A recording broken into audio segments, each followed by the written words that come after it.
Today we're going to be going through 10 career tips for graphic designers in the year 2023. I've recently been seeing a lot of creatives struggling on the timeline, not really knowing where to go next with their career and stuff like that. So today I thought I would compile some of my best advice and tips that I have received over the years and learned over the years in the industry, and just overall kind of enlighten you guys with some creative tips and more. I'm a graphic designer that went from freelance to full-time in 2022, and I am super stoked to give you guys some of the advices that I've learned throughout my time in the industry. So without further ado, here are some tips to build your career out as a graphic designer in the year 2023. Starting with tip number 1, it is going to be versatile. One of the biggest things that I wished I learned earlier on was to be more versatile with my work. Back in the day, it was basically taught that you would stick to one style and one style only, and to be completely honest, that is becoming more and more of a damage to people's brands in today's industry, simply because companies are out there searching for people that have a wide arsenal and wide kind of creative ability when it comes to different design styles, different programs, and other things like that. Not to mention, for you as the creative, if you go ahead and decide to be more versatile, you can absolutely improve your personal skill set. And yes, this overall does include broadening your skill set, which can in turn attract companies and clients to your personal brand on Twitter or on Instagram or wherever you are based. The second most important tip that I'm going to get into is to be ethical. One of the things that I notice a lot about the graphic design industry is that a lot of graphic designers on Twitter do not know that when they tweet or interact with people in meetings, they are representing a brand. I understand it if you're in a personal Discord call with some buds and you're personally just chatting, but when it comes to an actual career perspective, you absolutely need to be aware that you are representing a brand. And yes, this means toning back on your mean tweets. Be positive, spread a message, bring some value to your profile, rather than bringing hot takes and a bunch of controversial topics that may not really look that good on your brand to begin with. It's important to keep this in mind, especially when you get to the full-time world. You are representing a brand and anybody that's connected to you, which, believe it or not, includes the people you're following, the people you are connected with, and the people that you overall surround yourself with. And of course, like I mentioned before, you're always going to have those calls with your friends where you're basically just chatting, roasting each other, whatever the case is, but it's important to not take it publicly and to not overall put your brand at risk just because of a slip up or, you know, being yourself, quite frankly. The truth is, humans make mistakes, but in terms of a brand world, you absolutely need to be professional. That is absolutely key. The next tip I have for you guys today is to communicate effectively. This is like a golden rule of life across all different mediums, whether or not you're in a relationship or you are arguing with your family. Communication is so key. And when it comes to design, being able to articulate your thoughts when it comes to the design and your decisions you have made in that graphic is absolutely important. Because not only does communication happen through graphics, but it also happens when you meet new people in the scene, when you interview for jobs, and so much more. So if you can nail communication effectively, this would be absolutely big for you in the long run. And I know this could be hard at first, especially if you don't come from a background that really relies on communication or teaches communication, but with a few tips, you can absolutely nail this down. I will go ahead and link some videos down below in the description that helped me improve my communication and definitely helped me improve communicating with business colleagues, clients, and overall colleagues. The next tip I'm going to give you guys is definitely a hot take one, and definitely one that you are probably not going to like so much, but that is to embrace criticism, no matter how bad or how good it is. Anybody who teaches you how to take criticism will tell you two things. One, you have to take it with a grain of salt, and two, you can pick and choose inspiration out of that feedback. But what if I told you that you still need to hear all feedback out? I'm going to go ahead and let that roll around in your brain real quick. I'm not exactly saying you need to take the feedback, but I'm saying you need to acknowledge the feedback. Especially if you are asking for feedback, you absolutely do not want to be the guy that's like, what do you guys think of this? Oh, but I think this is good. You know what I mean? That's not cool, because I mean, you literally just ask for opinions. People are going to give you opinions. But the hard truth about this is when you start becoming a bigger designer or somebody in the space that is way more experienced, you will have people that are going to be critiquing you without your approval. And this is the perfect moment to embrace this tip.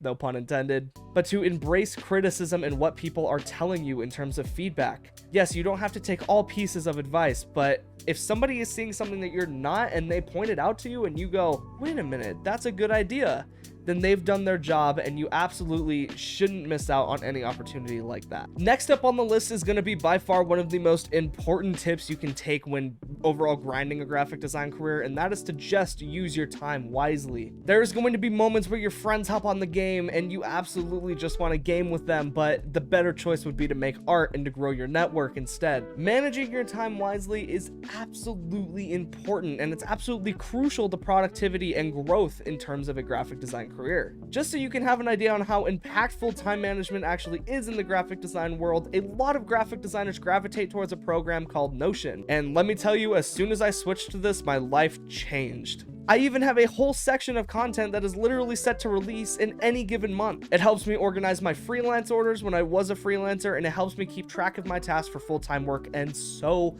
much more. I can list contacts, I can list affiliates, I can even list partnerships for the YouTube channel if they ever come to be. And that is something you just simply cannot put a price on, so I absolutely recommend you guys hop into Notion and just overall experiment with it, or other time management softwares that can really help you out. Whether or not it's Google Calendar, marking down your dates, or overall just getting a planner, it's going to help your productivity and it's going to make you feel good as a graphic designer, because not only are you staying productive, but you are getting stuff done. Next tip I'm going to give is kind of a given, but a lot of graphic designers actually overlook this and the ability to do it. And that is, you need to network within your industry and your niche. And the reason why it's so important to network within your niche is because if you don't network in your niche, you're never going to meet any like-minded creatives or colleagues that do the same thing you do. It's easy to just kind of go up to your mom or your dad or your sister or even a girlfriend and go, hey, I do graphic design. This is how it works, and this, and this. But the truth is, they may not understand it as much as somebody who is literally in your shoes. Networking can also bring up a lot of opportunities in the long run, whether or not it's client work or even a full-time job. So you need to keep networking very close to you, and you need to cherish every bit of it. And please don't go creating a network and making connections just so you can get opportunities. That is a bad way of thinking. Instead, I like to think of it as making as many friends as possible in any selected niche. Because the truth is, the more friends I have, the more motivated I am to create. And the more motivated I am to create, the more I grow. So it's just a massive circle of basically reproducing content, creating art, and whatever seems to come in your way. Networking is one of the most underlooked factors of design, and a lot of creatives actually find that they don't grow because they don't advance their network enough. So I maybe will be making a video about networking in the future, but until then, I'm just going to go ahead and move on to the next tip. Next tip is going to piggyback off of tip number 4, which was to embrace criticism. However, this tip is to actually seek feedback. Now, like I said before, once you become a more established artist, you will have people just critiquing you to critique you, and you kind of have to embrace that criticism. But what if I told you that even as a big artist, small artist, medium-sized artist, you should always be seeking for feedback? Whether or not it's asking people what they thought about a recent video, which, by the way, what are you thinking of this video so far? Or if it's literally asking opinions on artwork that you're making, it's very important to stay active in the feedback loop. And the reason for that is you cannot improve if you do not have constant feedback coming in.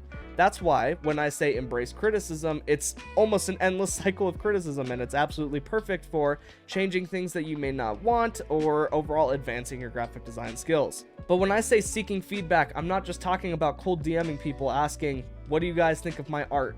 I'm talking about engaging with your community. Your community is the whole reason why you're here. They support you, they fuel you, they motivate you. So why not clue them into the future discussion or what you are doing with your channel or art or whatever the case is? Ask them what they think. Ask your friends what they think. Get opinions from people that you have never spoken to before, even without cold DMing them, of course. I know that that's like a really good way to kind of like get clients, but in the sense of building friendship, you don't just want to cold DM a bunch of people. That's just not genuine, you know what I mean? But seeking feedback is one of the best ways to grow as a creative. Next tip on the list is also a given, and you guys are probably sick and tired of hearing it by now, but I'm gonna say it anyway. Practice, and practice some more. Graphic design is a massive process, and it's not necessarily a niche you can just go, oh, you know, I'm a good graphic designer overnight. It's definitely something you have to stick to.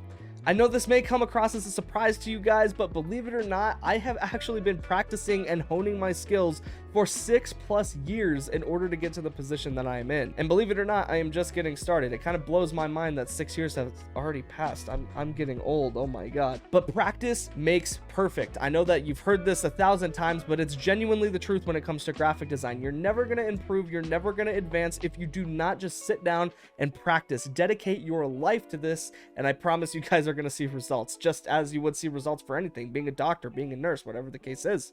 But that's enough of practicing, because I'm sure you guys have heard that over and over. Let's go ahead and get into the next tip, which is to be patient.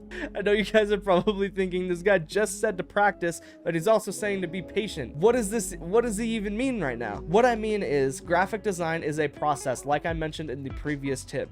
It's not something you can get good at overnight, so you need to be patient. When you create your first artwork and you post it on Twitter and it gets 2 likes, no engagement, you don't go and you ask yourself, you know what, I'm just gonna quit art. Like, this isn't it anymore. No one cares about my art.